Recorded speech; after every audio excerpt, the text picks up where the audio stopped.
Uyg'ur yozuvchisi Jaloliddin Bahramning Şinjan Xalq nashriyati tarafidan nashr qilingan Omad va Ofat nomli romani.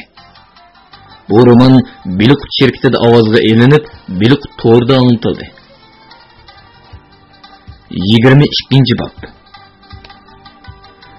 Oblipes bilan Husnarxon jinoiy ishlar soqchi atatining ishxonasida past ovoz bilan kusurlashmoqda edi.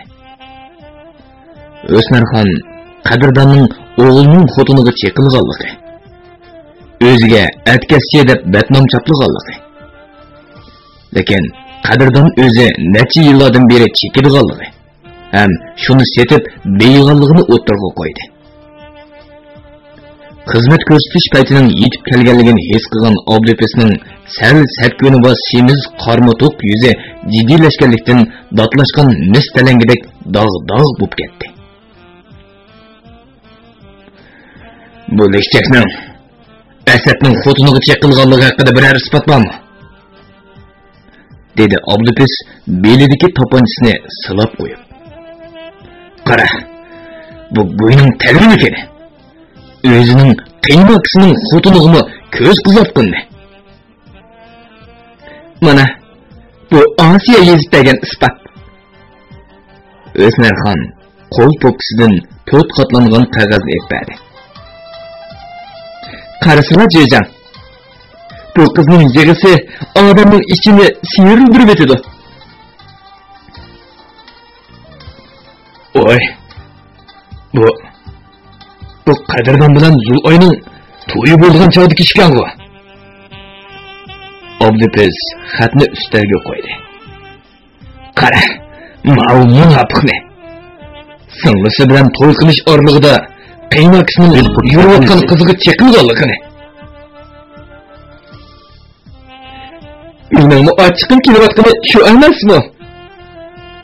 Husnarxon qaynab so'zlamoqda edi. Osiyani hozir yotoqqa Asad kelmoqchi deb aldab akilib, sovuq ichimlikka uyqu dorisi aralashtirib ichirib, 2 kun yotoqdan chiqarmay birga yetib emasmi? Sizlarcha bu ishni qanday bir taraf qilsak bo'lar? Husnarxonning og'zidagi gapi bilan ko'nglidagi maqsadi to'liq hollarda o'xshamag'achqa. Oblipes ko'chilab so'radi. Bir ishi bosqinchilikqa, yana bir ishi bo'lsa qonunga. Hozircha qizimni ajrashtirib olsangmi bo'ldi. Qadrdon degan shovchini sultatkim yo'q. U nima bo'lsa, Zul'oy yaxshi ko'rdigan er. Tushundim. Undaqda hozir Zul'oyni tamboqqa aketkinlari o'xshamamdi. Hattalli qizimni avval akilib olib, ondan ular bilan so'tlashimi? Husnarxon bilan Oblipes ikkisi Noylik partikum oiliklar qo'rollari o'rinlashgan cho'ng ho'ylig'i bordi. Oblipes tomlariga navat rang chaqchuq chaplangan chatdagi qo'roning darvoza halqasini o'rishi. Darvoza ochilib Zul'oy chiqdi. U ana deginicha yugurib kelib Husnarxonni quchoqladi. Angacha qadrdonmi darvoza oldida paydo bo'ldi. Oy, onamkanga. Amsizlar, obdan turdingmi? Qadrdon Husnarxonning chiroyidan aylanib turadi. Yursizlar. Ey kirili. Usatma qolganlar. Men uyimga kirmayman. Yuzsiz.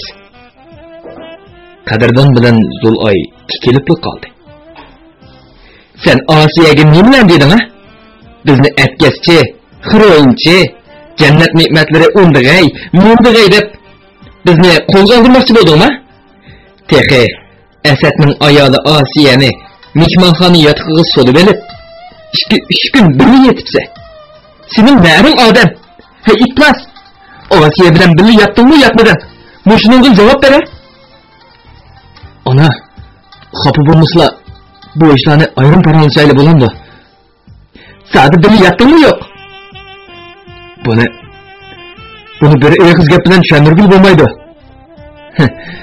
Bir eg'iz bilan yoki 10 eg'iz bilan tushundir. Hatto 1000 eg'iz bilan tushundir. Şundaq iş bolğanmı yo'q? Bolğan. Ağıldılma Ablepes Cücan? O'snarxon qizig'i qaradi. Hey Deniz, ergi dum tushgan oshbaqa. U omroq ering akamning xotinini kulgi puchlab emasmi? Yurmang. Yana tortishsan bu. Sen bilan sotda bir nima deyishayli, dedi Ablepes qo'lini jo'nib. Sening to'qsining to'ldi. O'snarxon bilan Ablepes Zul'ayni oldiga selib elib ketdi. Ertasi atiganda Abbas Katibi Karimni elib mashinasi bilan Tambaqqa bordi. Abbas bilan Karim xuddi pilotning o'qidek chiqayotgan hayosiz gaplar dastidan qo'liqi gaz bo'lib qolg'ili tasliq qoldi. Faqat ularning esida qolgani Qadrdon degan yeshiq o'g'limning xotini bilan o'ynadi. Bizni yomon ko'rsatib so'lutratmoqchi bo'ldi. Bizning oshxonamizning nomini bulg'idi deganlardan iborat edi. Abbas bilan Karim uydan paloq-puliq qilib talog'i chiqdi. O'zlarini mashinaga orolga oldi. Mashina o't elib anduli qo'zg'alishi. Qoro ichidan O'snarxonning maymundek sat chirqirishi anglandi. Voy jinim, Zul'ay qochibdi. Ergi dum tushgan janob qochibdi. 5 yil yurgan paskina. O'zingizdan tashlasa, to'tdek qon qiydigan janob. Mening yuzimni tatlimi tezlik qildingiz rasva. Qon qusib o'ylasa, putlashib, yo'lning o'zilib keta ilohim. Aradan 2 kun o'tib, Abbas sotning chaqiriq qog'ozini topshirib oldi. O kuni Abbasning mashinasining may tanisi eqib qilib, remontxonada edi. Shunga Abbas Xayrigul, Zul'ay, Qadrdonlar Noilik partikom oldidagi bekatdan avtobusga chiqdi. Katib Karimni remontxonaga berish uchun mashinaga chiqib oldi. Lekin avtobus Gulbog' bekati to'xtashi. O'snarxon Ablepesla chiqdi. Bu Azazul xotin odamlarni ittirib, yiqitib ushqandek keldi-da. Zul'ayning chechini qamalladi. Zul'aymo cherqirab mashina ichini beshig'i kiydi. Hey paskina, o'lishgan qochib ketib, eshkin to'rt chiqib bo'ldimi? Mening yuzimni po'q qilding-ku. Paq. Mashina ichidagi qiyochiyadan ochiqqa kelgan shofir yugurib keldi-da. Qo'llarini shiltib varqirab ketdi. Ey, bu jangi jadal qilgan ikbog'ir emas. Mashina tushib ketinglar. Mashina ichi jim edi. Lekin shofir o'rniga berib andili o'tirishi. Mashina ichida yana bo'ron ko'tarildi. Chunki O'snarxon mashinaning orqasidan yugurib kelgancha Katib Karimning chechini qamallab olgan edi. Tashisin tas. O'lishga meni gap tutib, qizimni qochirib o'tgan sen-ku. Sen dashisin tas, yelg'u ko'pechaklarni qop-qora maylab olsan, bir qozon mayga chilib olsangmi, sendek dashisin tasni to'lay olmayman. Avtobusdagi odamlarning ba'zilari masxara bilan kulsa, ba'zilari g'udunchib noroziligini bildirishdi. Hatto ba'zilar qandoq degan madaniyatsiz nimalar bu deb varqirashdi. O'snarxon bilan billa avtobusga chiqqandan nomusda qazirib ketgan Ablepes O'snarxonni belikidan tortib ep ketdi. Ularning hammasi Noilik sud mahkamasining oldiga kelganda mashinadan tushdi. Sud boshlig'i Kamal Niyoz Abbasni ayrim chaqirib qo'liqqa kusurladi. Abujon, har qaysilari bu xotin bilan ta'bulamaylar. Bu intayin besham, og'zi eski Azazul xotin. Shunga qizini berib yetiblar qutulsizlar. Bo'ladi. Men onasi bilan Qadrdonga aytay. Abbasning maslahatini olgan Xayrigul bilan Qadrdon darhollik etildi. Bu nikoh majrosi sud echilmayla. Sud sirtida hal bo'lgan bo'lsa-mu, Zul'ay varqirab yig'lab sud maydonini beshig'i kiydi. hammaning diqqati Zulayga markazlashdi. Hurmatli sotchilar, sot boshlig'i, meni onamga qaytib bersanglar, mening kelgusi istiqbolim nima bo'ladi? Zulay ko'zlarini o'g'lab, ha deb esademoqda edi. Yo'ldoshim ikkimizning munosabati yaxshi. Men hargiz ajrashmayman. Hay Ersanni, o'rinchidan sana paytimizning ta'tir o'rgandan birari chiqmasmi?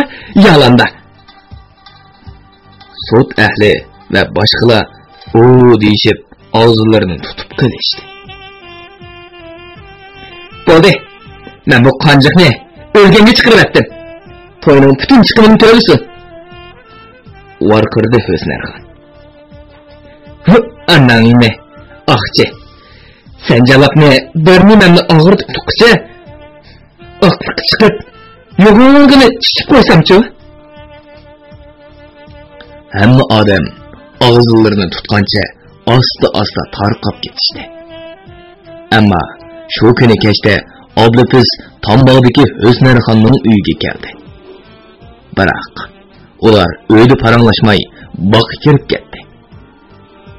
Oblopiz qatma-qat qog'ozlarga o'ralgan kollek bir nimani Husnarxonga tutqizdi. Aramishma? Pichirladi Husnarxon. 50 gram kelmaydi yaxshimanda. 42 gram. Hozir saplı chekir g'alla tutilayotg'achqa ularning yanchiqlaridan aralli 1-2 gramdan chiqar ekan. Oblopiz atrofiga qarab qo'ydi. Sotadiganlar tutilsa, xili jiq bir nima yig'vag'il bo'ladi. Bo'libmi 26-iyun zahar tashlash kunida ishlarimiz ajoyib ko'ngildagidek bo'ladi. Aldingisini pulini avat degandim. Ko'ngillari tingandı. Bo'ldi. Oblopiz qo'lni shirtdi. Bir necha yildan beri hamkorlashib kelyapmiz emasmi? Bir-birimizga ishonmasak bo'lamdi. O'rimchiga qachon mandilar? Abbas bo'jag'dan to'y chiqimlarimni o'ndirib olib, andim mangani. Husnarxonning ko'nglidan tuyuqsizlik bir ish kechdi. O'tganda taqirbash, sal do'kroq, 40 necha yoshlardagi bir odam oshxonamizga kirib, men davomli qadrdon degan boladan xiroin olatdim. U bola qiynanam Husnarxonga ishkirdan xiroin kib turdi. Men shuningdan elib beray deb mendan xilil jiq pul olgan edi. Xabarlarda bormikin deydi. Bizning balla urib chiqarib etdi. Bir bo'lsa, usulni chekib yiqishdi kelgan. Yana bir paras. U qadrdonga qarzda. Shunga sizning qo'llari bilan qadrdonni yo'qotmoqchi bo'lgan. Shundaqdimi? Qara bu iflos aypanlash do'kni. Husnarxon bilan jinoiy ishlar soqchi atirtining boshlig'i Oblopiz ikkisi aypanlash to'g'riliq paranglashayotgan mushu daqiqada Obobakri ayol kishining chevari qo'llarsiz vayronchilikka aylangan g'ayribona uyda yolg'iz haroq ichib o'tiradi. Xiroin zahari odam badanini butunlay ishg'ol qilib bo'lgandan keyin u elib keladigan. Burundan suv, ko'zdan yosh oqadigan. Ko'p asnaydigan.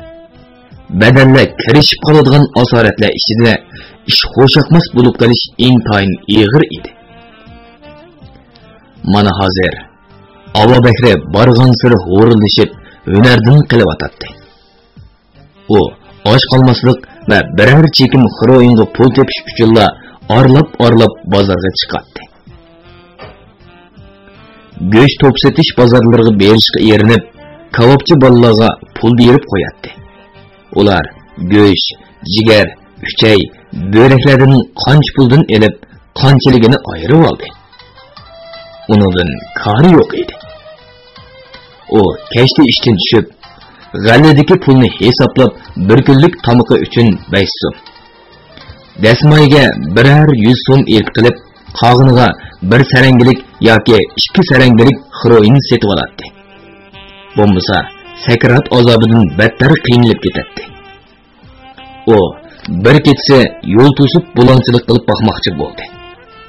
Biroq paqa yilonning oldini to'sgandek bir ish yuz berdi. Eliqi so'mka ko'tarib olgan to'g'raqdek odam bir tepgan edi. Abu Bakri oldini qamollagancha injiqlab dönme tushdi. Dilqu xazinasi shu yotgancha 3 kun yotdi. Do'soni qop-qora qon uyib ishib ketgan edi. Qisqasi, uning barliq ahmoqona harakatlari heroin uchun bo'lib o'tadi. Qadrdonni qiynanisi Husnarixonning qo'li bilan so'l tutish suiqasdimi o'ziga yenib qoldi.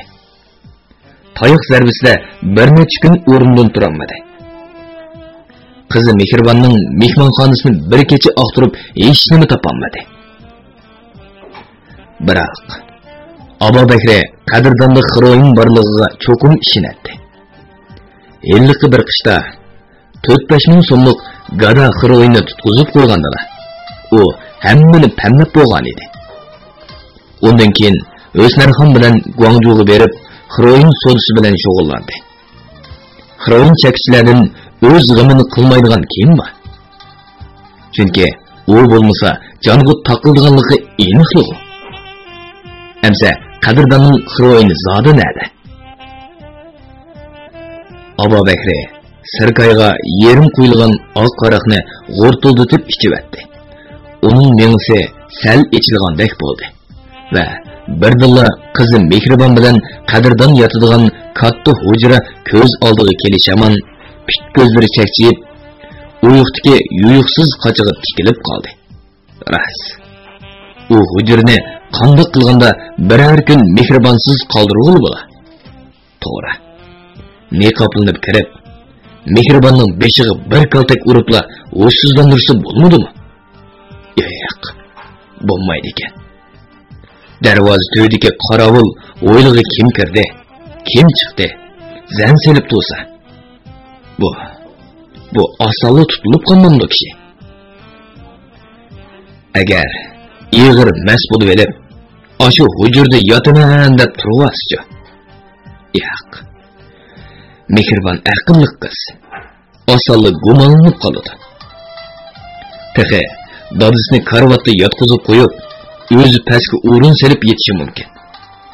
Chunki Abu Bakri qiziga 5 qo'ldek ayol.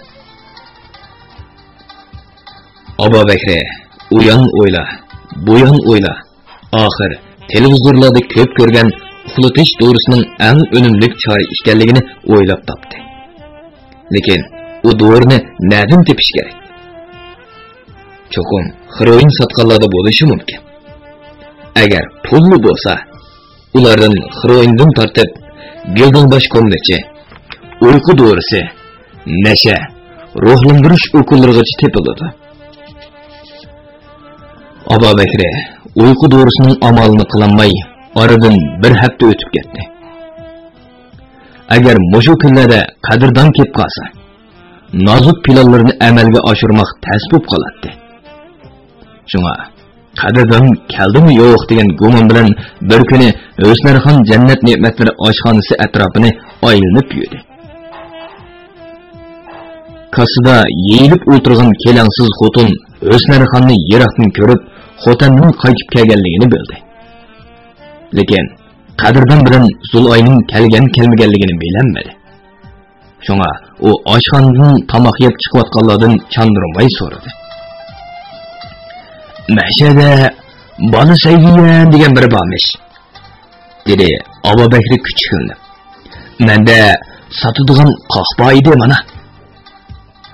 Hey, hozircha qarang aka, dedi yoshgina bir bola. Menda qahva demay, menda ahva desangiz, bola saygiyan qanot yasab uchib chiqadi. Yigit ikki qo'lni qanotdek laplanitib qushning uchqunni o'rishi. Atrofdagilar paraqqa kulishib ketishdi. Ammo ularning orasida kelayotgan Helimjon Alloh bilan Nurmat Pakar Abu Bakrni chetga tortdi. Yaka, biz siz izlegan bola sayyiyanning yaqin og'aynilari. Elimjon Avaq Abu Bakrning mursiga urib qo'ydi. Qanchalik qoqlari bo'lsa, mana biz setib berayli. Undaqda bola sayyiyan yo'qkanda. U xotanda tex kamidi. Bugun Asad Arvaqdan anglashimcha, dedi Nurmat Pakar. Pat yaqinda Qadirdan bilan Zulayni qaytirib akagidak. Mening 20 mashina melim yo'lda kelyotdi. Abu Bakr atrofiga qarab qo'ydi.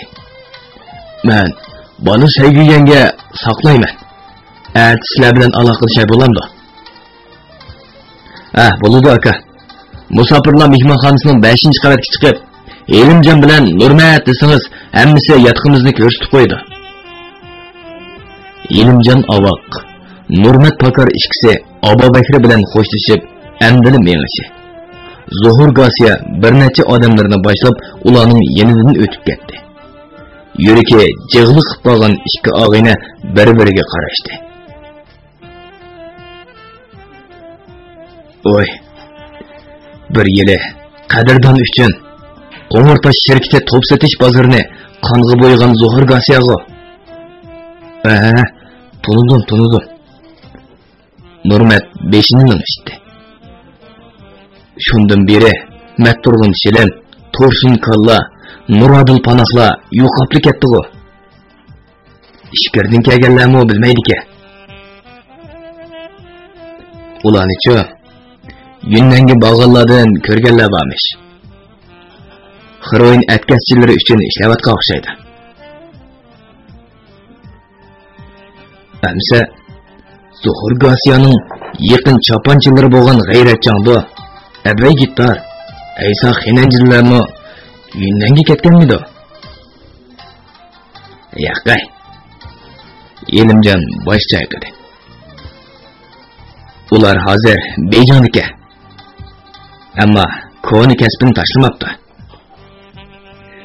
Amsa bir kuni bo'lmasa bir kuni beshini yeydi-kanda.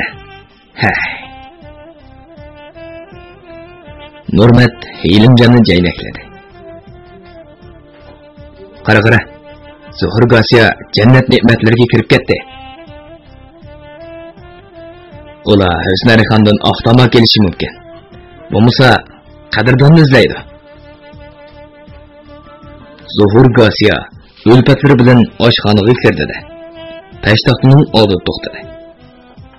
Chiroyda qon didori qolmagan Husnarxon o'rnidan turib, so'z titirgunicha qo'l qo'shtirib turdi.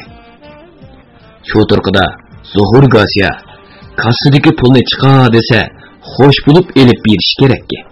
Qopqini turishki bo'lmaydi. Shundaqdimi Husnarxon xo'shamad qilishga ulgurdi. O'y, Zuhur palvon kangu bu. Nima yeyishdilar? Bugun har qaysilarini bir qo'lliq kutib olmasam bo'lmaydi. Poyi qadamlarga muborak bo'lsin. Biz tamoq yeyirganmidik. Zuhur Gasiyaning ovozi bak sirlik edi. Qadirdan inimizni yo'qlab kelgan edik. Anglasak, uningga qizlarni beriblar. Voy, shundaq bo'lgandigan, men uning o'z onasidanmi? Bo'ldi. Zuhur Gasiya gapning beliga tepdi. U bormi yo'q? Xotini bilan xotanga ketgan. Tex kamidi. Bugun og'inlar aroq ichib o'tirib, tarabba u inimizni aslab qoldik. Zuhur Gasiya olqinni peshtaxtga paqqida qo'yishi Husnarxon cho'chib ketdi. Qadirdan qo'li o'chiq, mard yetimdi. Biz uni atoydan yo'qlab kelishimiz. O'y, bek obdan bo'pti. Endi birdan o'tirish pasla, aram bir kelganda Husnarxon peshtaxtdan chiqib paloqlig'ida turdi. Biror qatim bo'lsa xizmatini qilib olay. Zuhur Gasiya o'lpatlarni boshlab, xo'shmi demay qaytdi. Lekin eshik oldiga kelganda orqasiga qayrilib O'snarxonga tikildi.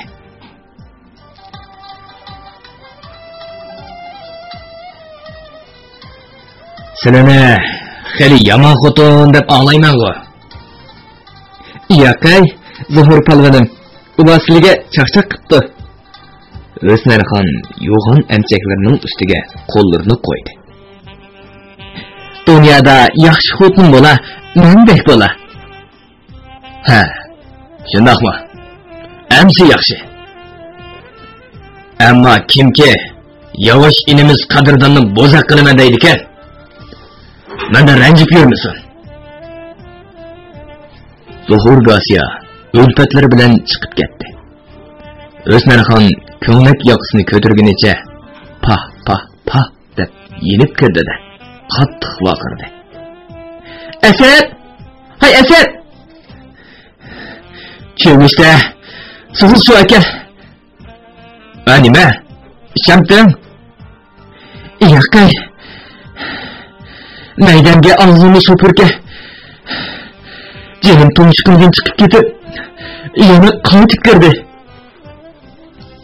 Zuhur Gosiya oshxonaga kirib kelishi bilan tomoq tayyorlash bo'limidagi oboq to'xti, Kozim Ko'pik, Asad Arvoh, Osiya, yana mulozim Ahmadlar darholli tom tuvida jimjit o'tirib olgan edi. Mana endilikda erkin tinib, o'rinlardan turishdi. O'snarxon Zuhur Gosiya ketib necha kunlargacha o'ngsilini topolmay cho'chib, andikib yurdi. O, Abbas Bojandan to'y chiqimi uchun 10 ming so'm undirib kelib bo'lgandan keyinmi, yeliga qiltiriq turib qolgandek beorom bo'lib yurdi. Chunki chaqqon, chivar, qo'li ishliq qizini 10 ming so'mga setib etgan bo'ldi-da. Agar Zul'oy bo'lgan bo'lsa, oshxonaning ovatchiligini demayli qo'ying. Tamoq yegisi yo'q. Qo'rsqi to'qlami bir qachi tamoq elib Zul'oyning qasildab mengishlariga. Döp-dögirib qasillariga. Mingizlik chin ko'ksinlariga. Kalti yanglari terisida etilib ketgidek to'lgan bilaklariga emek tirab qarab o'tirib ketadigan yigitlar azmi. Hay. Jannat ne'matlarining bir guli edi u. O'snarxonni uningdan battar beorom qilgani. Ashu qadrdondek bir so'ymiga yengilib qilib, barmoqini burniga tiqib qaytib kelishi bo'ldi. Butun surik jannat ne'matlari oshxonasini olqinda pirqirtiyotgan. Cho'ng-kichik ayollarni etikida o'ynatayotgan bir xo'jayin o'zining kuy o'g'liga taslim bo'libdi desa. Bo'shdiki. To'shiklarning hammasi kulishib ketdi. Mana endi Zuhur Gosiya kelib, haftadan beri O'snarxon nima qilarini bilmay qoldi. Qadrdon tarabbo kelib qilishi ehtimolga bak yaqin. Chunki Zul'oyni 10 ming so'mga setib olgan ekan. O'snarxonning u bu deyishga haddimi? Qadrdon balkim men o'z oldimga ovqat qilaman. 200 ming so'mni baslar deyishi satirishning aynikidek aniqli bir ish. Agar ba'misa, ochiqqa paylamay sudga arz qilishdan yanmaydi. O chaqda qonun O'snarxon va uning oshxonasining to'pisini to'lponga so'rib etdi. Albatta. Hukumat qadrdonni agashkuchi, uning ustiga mas'ulni fosh qiluvchi deb yenik bir taraf qiladi. Bo'lgan ziyon O'snarxonga qo'shlab bo'ladi. Zuhur Gosiya qadrdonning kelganini olmasli yetib keladi. Xudo panohida saqlasinki, 200 ming so'mning gapini u qonxo'r anglab qolsa, O'snarxonning qonini dastlab turib birdamdili qustiradi. Shunga qadrdonning Urumchiga kelishini kutib turmay, oldin xaridorlik qilish kerak. Qilgandimi, ular iyirib ketgidek ham darhol yo'lga chiqgudek xoshamatni qonlashtirish kerak. Ko'rinadimi? Boshdagi mushtin qaytma degan gap bor. O'snarxon biror peshkanlikka uchirsa yoki hal qilingan do'qalg'i duch kelsa, darhol Asad Arvohni chaqirib bor maslahat ish qiladi. Mana shu turqidimi u o'g'ilni mehmonxonaga chaqirib, ko'ngildagi andisha, kelish oldi turgan xavf, taqobil turish choralari, qadrdonni aldab akelib, qonun to'g'riga to'ydirmay tushirish usullari. Bu plan amalga oshib bo'g'icha ikkisidan boshqasi bilmaslik qatorliq suiqasdlik harakat plani tuzib chiqdi. Amsa bolam, xatni mundaq yoz. O'smirxon birdan o'ylandi. Jinim bolarim, qadrdan Sulay. Ko'nila ayol kishining chechi uzun, aqli qisqa deb bekor aytmabdi ekan. Men sizlarning oldinglarda, Xudolarning oldida kechirgisiz sat ishlarni qilib qo'yib, o'z go'shimni o'zim yegidek bo'laman. Meni afu qilsanglar. Qadrdan Sulay. Sizlar o'rimchik ko'nib qolgan. Bu yerda ovqatmi yaxshi. Shuna sizlarga atab poyezd stansiyasidan 86 kvadrat metrlik cho'ng bir oshxonani ep qo'ydim. Kelib ish mandursanglar bo'ladi. Bu yer intayin avat ham so'lsi yaxshi. Albatta, mening gunohimni yuyish uchun qilgan bu xolis niyatimni Xudolarmi tushunar deb o'ylayman. O'smirxon Asadla ani shundoq o'ri qo'layotganda bir bo'liq uyqu do'risini qimmatiga setib olgan Abu Bakri shaptul, olma, oplisinda ishlangan bir necha quta so'g'uq ichimlik setib olib, so'lyoq xaltaga soldi. Qizi Mehribonning uyiga mangdi. Mehribon dadasining qo'lidagi sovg'atliq narsalarga qarab hayronlik qoldi. Chunki uning birinchi qatim bir narsa ko'tarib kirishi edi. Qavatli xo'shal bo'lib ketgan Mehribon dadasining qo'lidan so'lyoq xaltani olib, "Rahmat dada" deb ko'zlariga yosh oldi. Hozir uning qo'rsiqiga 7 oylik bo'lib qolg'achqa, asrab orolli mang'atdi. Mehribon, qo'limizdagi narsani to'g'natqilib sep qo'ying, dedi Abu Bakri muloyimlik bilan. Kayshi tamoqdan keyin ichimiz. Bugun bu narsalarni ajab akagingiz kelib qopti-ku. Beshingizdan tamish ushtirasam bo'pti-ku. Voy qizim. Menmi shu o'nchilik geri pixsiq odamlardan emasdan. Hay, hammani qizini nomratchilik. Abu Bakri g'alati kulib qo'ydi. Bugun shogird bilan ikki qo'yning go'shini tugatdik. Qarasam, bir kallikli pul foydasi qapti. Hunar qilsang unar deb bekar demagan. Mehribon belakchil xo'shal edi. Mana qarama, bugun chidab ikki qo'yning go'shini tugatib ekansiz, birinchi pul ishlabsiz. Xo'shallik degan boshqa gapda, ko'zlaringizning nurlanib, chiroyingiz parqirab ketibdi. Qizim, shundoq uy polosi yegim bor. Abu Bakri o'rnidan turdi. Men 1 kilo go'sht kerak. Bo'ldi dada, o'shchi chiqimdar bo'lmang. To'g'atqil go'sht ba. Mehribon oston menib yurib, polo tayyorligini qildi. Abu Bakri to'g'atqudagi go'shtni elib parchalab berdi. Ondan mehmonxonada televizor ko'rdi. Yaponiyaning Sony markalik 35 diyumlik bundoq cho'ng televizorlari magazinlarda 10 necha ming so'm edi. Ehtimol, Mao pulga selingan Hangjuning gullik kelimi 7-8 ming so'mdan kam emas. Mono bir yurish yog'och o'yini naqshlik bo'lg'ir divorlar hozir magazinlarda tepilmaydi. Bir necha yilning oldida 12 ming so'm atrofida setilgan edi. Endi mono aynak ishkaptiki xristor, parpurla cho'qim qimmatbaholik buyumlar. To'g'ri. Hammasi sopli qimmatbaholik mollarkan emasmi? Bah. Bularni setib pul qilib bo'g'ichimi bir shikoy o'tkidak. Hurmatli o'qirman, ko'rib turibsiz. Askining ko'zi jannatda, ko'ngli do'zaxda degani shu. Aba Bekri qo'rsqida qizining uyini qandoq vayron qilishning cho'tini so'qiyotdi. Uning ko'zi tug'ilish oldi turgan navrisining ko'madi. Agar mehribon dodisi ichirgan dori bilan u dunyoga zahlat qilsa, bu la'nati xiroin oshiqning qaytig'imi kelarmi? Yo'q. U sakratli jon talishayotgan qizining qonini siqib turib, pul nada deb so'rishi turg'anligi. Kechlik gugum tushdi. Derizlar qorong'ulashdi. Aba Bekri bilan mehribon tamuqini yeb bo'lib, divanga o'zlarini tashlaganicha televizor ko'rmoqda edi. Ularning oldidagi aynak shirada bir necha taxsiga tizilgan olma, nashbut, oplisin, bananlar turardi. Shundaqdimi, mehribon dadisining talabi bo'yicha to'nglatqidan Shaptulning so'g'uq ichimligini epadi.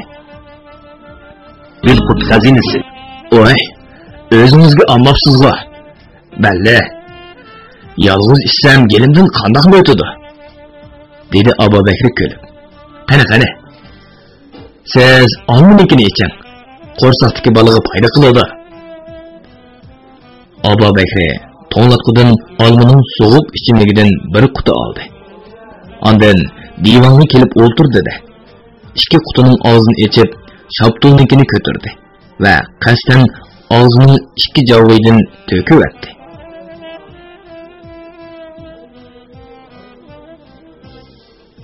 Qizi, hujurimizda aynak do'konlarimizdan turadi. Achqana.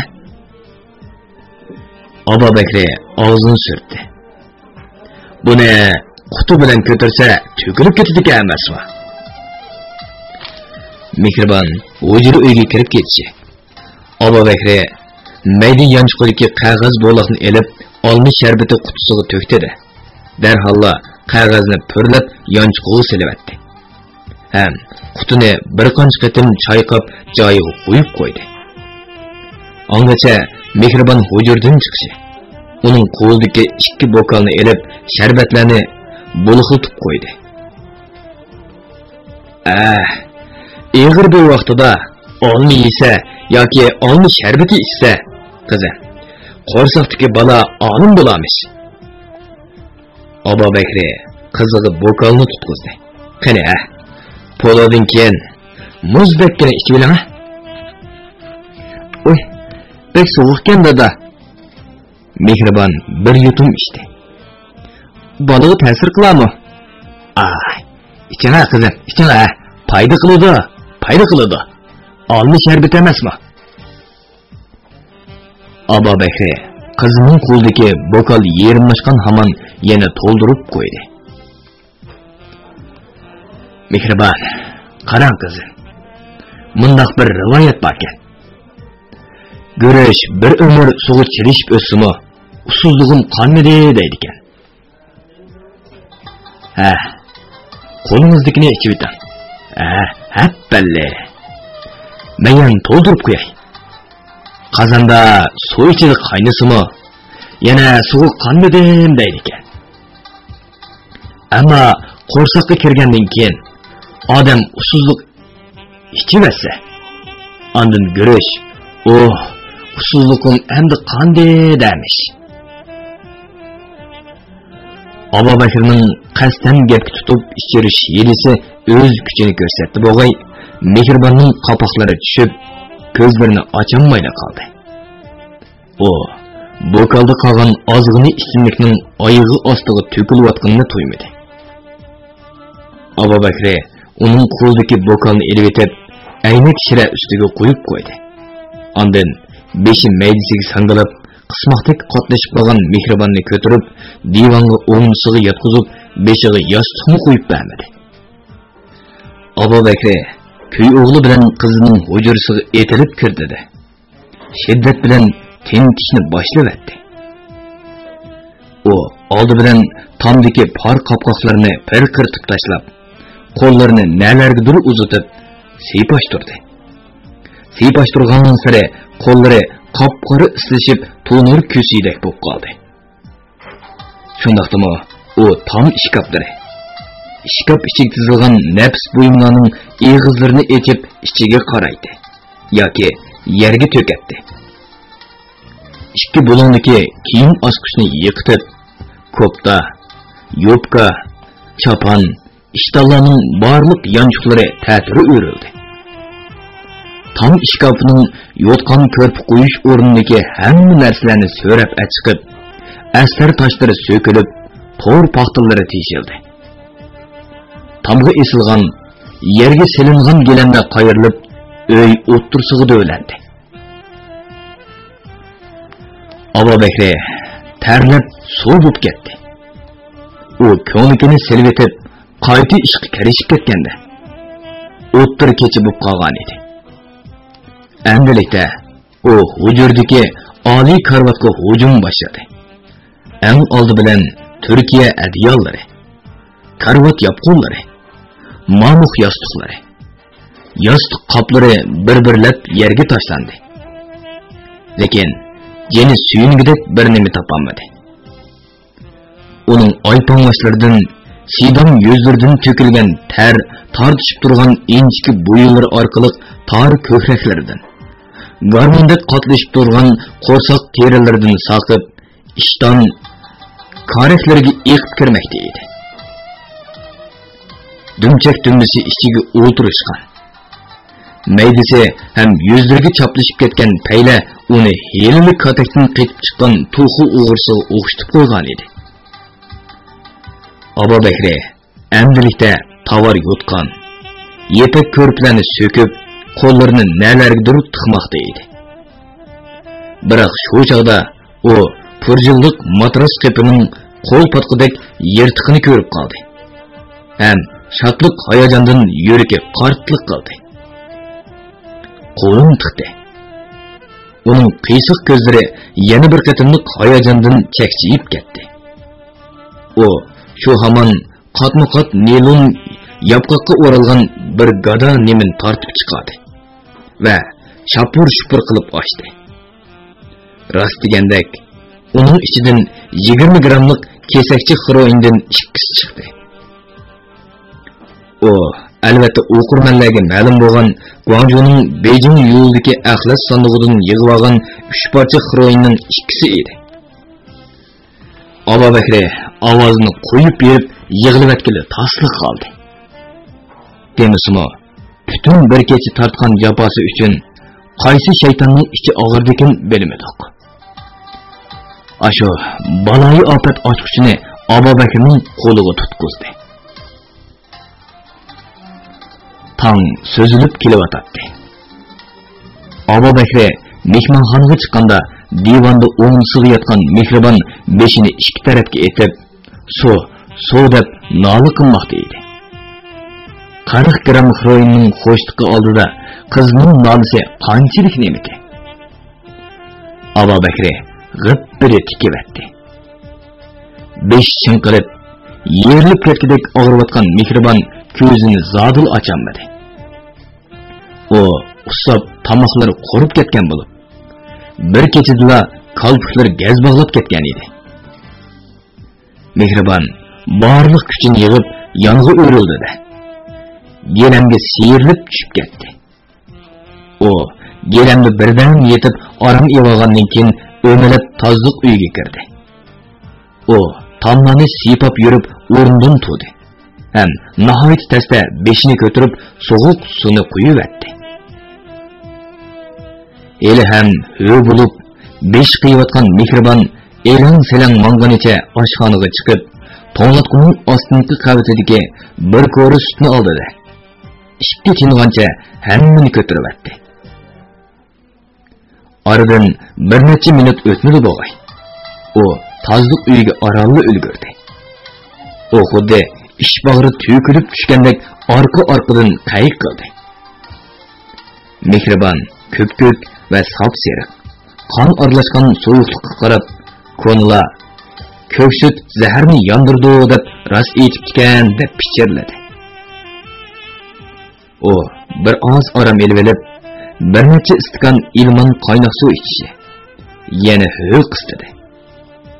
xeyli ko'p saharni yondirib etib, ko'ngli lippida yurib qolgan mehribon qo'rsqini siladi. Ham balasining omonligini bir Xudodan tiladi. Mehribon sal asliga kelib, elang-selang mang'unicha dadisi ip kelgan sovuq ichimlikning hammasini so'lg'ov xaltaga silib, og'zini chigdidi.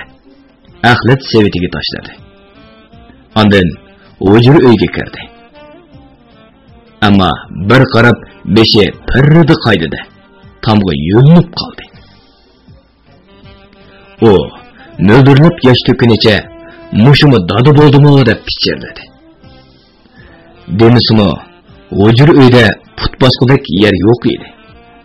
Uyning hamma yeriga do'rinib ketgan yotqan ko'rpa, gelan, adiyol, karvat yopqish, kiyim-kechak, chini qacha, lo'ng'a ham parpurla yer tavrashdan keyingi vayronchilikni eski solatdi. Eg'ir bo'y mehribon yomg'irdak yosh to'kib ichida. Ay, marhamati ulug' Alloh. Atalarning qardab ketgan ko'nglini shivi qadri nurlaring bilan yo'ritqaysa. Ular qaysi bakmi uzab ketadi ekan deb zikr qilayotganda Ava Bakri ikki parcha xiroin parchasi o'ralgan ayollar nelon paypiqni orqa-orqadan suyib o'tadi. Qadrdan yeliqi qishda Obixon lompu tashlatqizib o'tgan bir kallik xiroinni berganda u ani shunda xo'shal bo'lib ketgan. Hatto nech pullik ekanligini hisoblab chiqib, mehribonga qadrdonni maqtab hech holi qilmagan edi. Mana endilikda buni ikki parcha xiroin orqali qadrdonni yo'qotmoqchi bo'lyapti. Ras. Qo'ldagi bu nijizni soqchixonaga olib bersa, hozirla qasqon shakillikdan bir qanchasi kelib uni tutib ep ketadi. Qizi bo'lsa, bir qancha kun yig'lab, oxir paskarga tushmay amali yo'q. Biluq shirkatida ovozga elinib, Biluq to'rda anlatılayotgan Uyg'ur yozuvchisi Jaloliddin Bahramning Xinjiang xalq nashriyati tomonidan nashr qilingan Omad va Ofat nomli romanini bugun musharga anlatdik.